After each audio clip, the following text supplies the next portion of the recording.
উপরের শাড়িটা ফটো দেওয়া আছে, যে এই শাড়িটা যদি তোমাদের ভালো লাগে কমেন্ট বক্সে লিংক দেওয়া থাকবে, তোমরা নিয়ে নিতে পারো।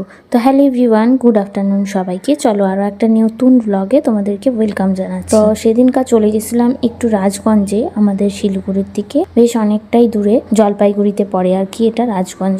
বিএলও অফিসে গেছিলাম। আমার কদিন ধরেই একটা মেসেজ আসতেছিল, তবে আমি বুঝতে পারতেছিলাম না যে মেসেজটা কিসের।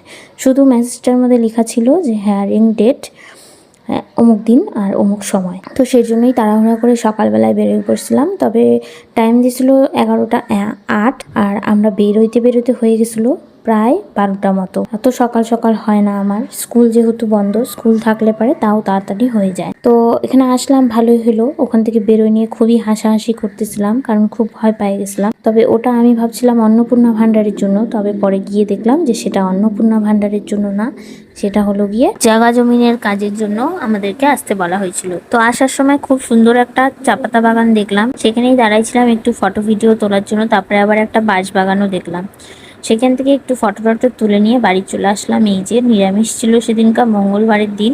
এখন খাওয়া দাওয়া করে নিচ্ছি। তো চলো, আজকের ভিডিওটা কেমন লাগলো তোমরা অবশ্যই কমেন্ট করে জানাবা। দেখা হবে নেক্সট একটা ব্লগে। ভালো থেকো, সুস্থ থেকো সবাই।